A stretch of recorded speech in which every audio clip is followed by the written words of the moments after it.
Make it as easy as possible to get around Hoboken. We want you shopping local and going to all of our great restaurants and bars as well. So, so we're proud of that program and we want to expand it. And most recently, we worked with Councilman Cunningham and our public safety officials to pass legislation that will allow parking closer to some curbs. This will bring an estimated 850 new parking spaces to the city without compromising on public safety. So we'll be putting out a lot more information on how this is going to work because we really don't want you to get tickets.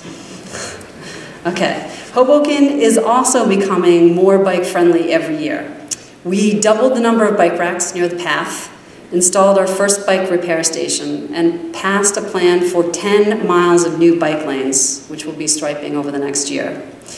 And as a result of our pedestrian safety measures, pedestrian car collisions are down nearly 30% since I took office.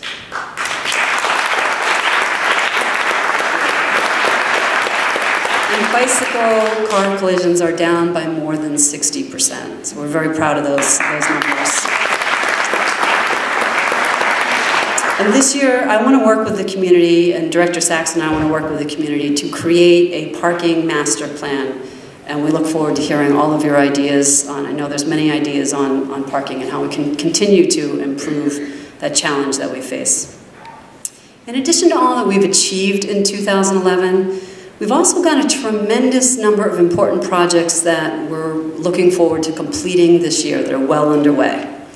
So while this week our Chinese community is celebrating New Year, the Year of the Dragon, I believe in Hoboken, 2012 will be known as the Year of Parks. We will be opening a new park in North Hoboken, currently known as 1600 and Hoboken Cove.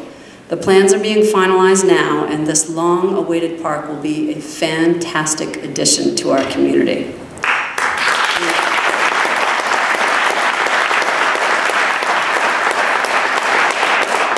We finally have the approvals we need for Frank Sinatra and Castle Point, so we are going to reopen those parks this year. That is going to be done. We'll be bidding out Frank Sinatra Cafe, and we're going to try to transform it into a go-to destination for both residents and visitors. We have a contractor in place to upgrade the playgrounds at Jackson Street Park, Jefferson Park, and Legion Park on Willow Avenue. At Stevens Park, we're looking to resurface the Little League field, upgrade the playground, and install an indoor batting cage. Church Square Park, Mama Johnson Field, thanks to working with Executive Director Carmelo Garcia on Mama Johnson Field, doing a shared service with them, and we're going to be upgrading all of our dog runs this year. And I want to thank all of the community members who have helped to make all of this happen, particularly thanks to the moms from Project Play and Hoboken Family Alliance and all of the businesses who raised $50,000 for the renovation of Church Square Park. So we're looking forward to getting that done. As many of you know, I started my political career fighting for a park in Southwest Hoboken, where I live. So I am particularly proud that in 2012, we will be making a down payment on that Southwest Park by acquiring a substantial piece of property using a $3 million grant from the county and a portion of the $20 million park bond approved by the City Council.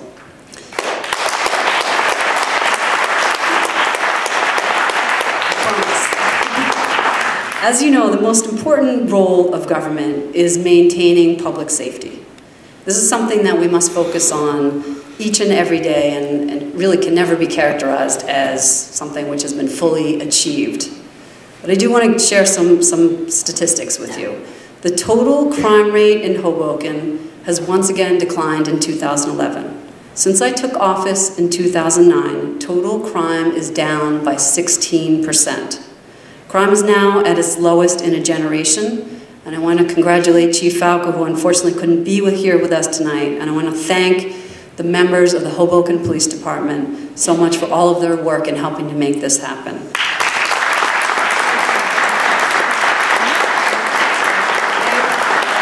I will say we are ever mindful that any crime, even though it's decreasing, As long as there's any crime, it's not good enough, and we have to continue to work very hard. So we are, I thank Chief Falco for working with me. He is working to to really address quality of life offenses and making sure that we have more officers and more Class 2 officers out on the streets on the busy times, on the weekends, and for events. Maintaining public safety sometimes involves making difficult choices. So unfortunately, the public safety problems that have arisen in connection with the events around St. Patrick's Day in recent years, as everyone I'm sure knows, resulted in my administration's decision that the parade really needed to be held during the week, and the parade committee's decision as a result to cancel the parade altogether. The loss of the parade is a loss for Hoboken. But at the end of the day, the safety and quality of life for our residents, I do believe, is more important than scheduling a parade on a particular day. Even with the parade canceled, our public safety department, I do want everyone to know, will be fully mobilized. Our zero tolerance policy will be in full effect. And this year, disorderly people will not be merely just ticketed, but when appropriate, they will be arrested and detained immediately.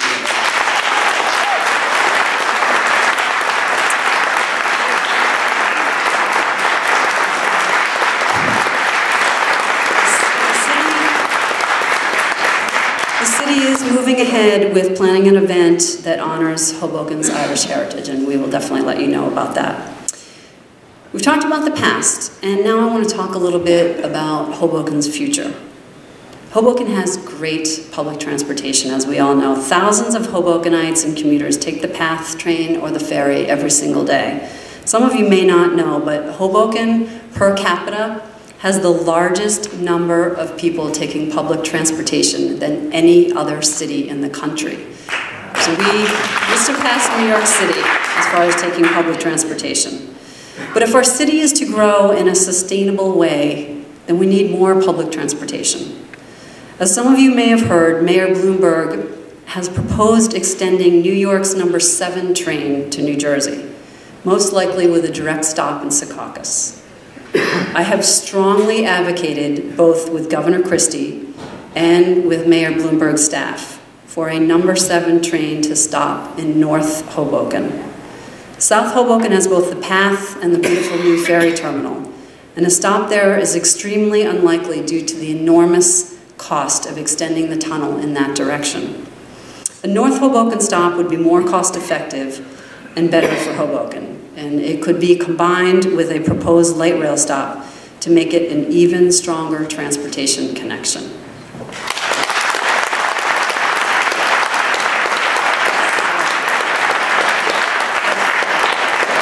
I've had productive discussions both with Governor Christie and Mayor Bloomberg's staff, and I am fully committed to trying to make this a reality for the city of Hoboken. In addition to improving our transportation infrastructure, we are working to improve our communications infrastructure to make our city government more effective and user-friendly. And we recognize that we need to reach out more to residents, and residents need to have better access to our city government.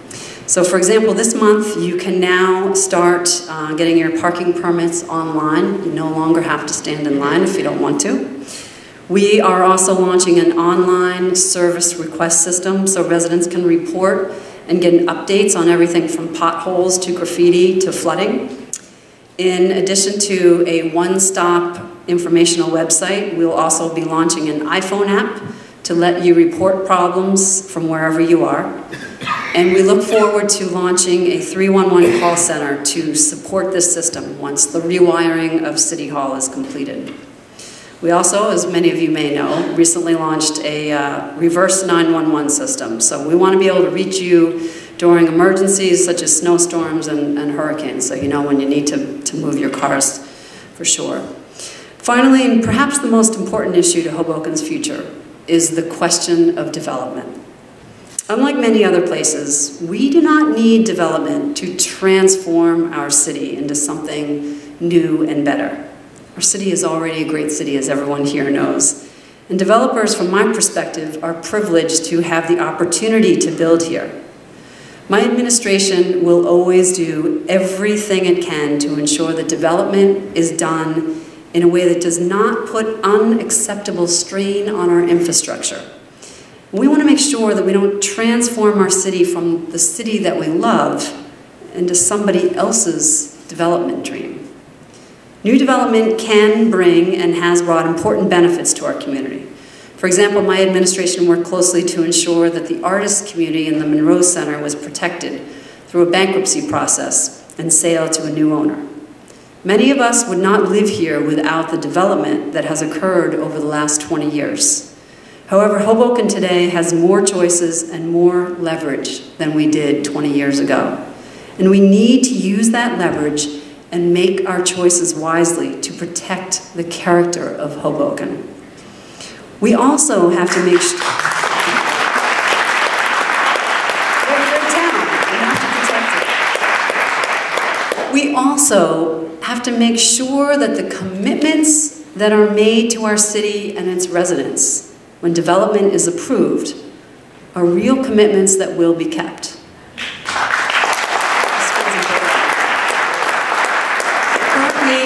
There are applications for approvals pending for a developer to build 2 11-story buildings on a pier, where that same developer had promised to build tennis courts as a condition of a prior approval. I've recused myself from the planning board process because I don't want to create confusion between the independent role of the planning board and my responsibility to protect Hoboken residents as mayor. But I want to assure you, my administration will continue to fully use the power of its office and exercise all of the legal tools available to ensure that this developer's commitment and all other commitments, past, present, and future, made to the people of Hoboken are kept.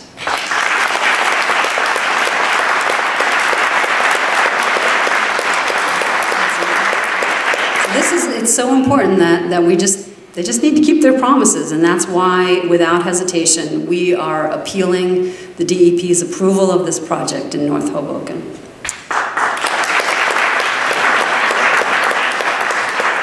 This speech is about the state of the city, but I also want to say a few words about the state of our state. Over the last 2 years, Governor Christie, working in a bipartisan way with many Democrats, has accomplished some important things that will go a long way to stabilize the finances of our city.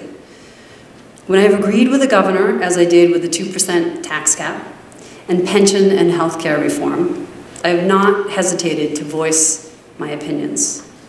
When I do not agree, it is my responsibility to voice my views.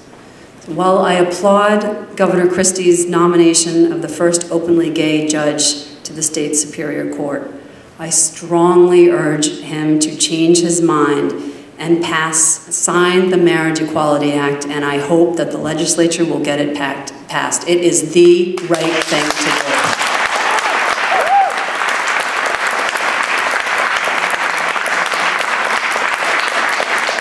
Now, I've done a lot of talking tonight about government, but the true strength of our city lies not in the halls of government, but in the wonderful community that we have here in Hoboken.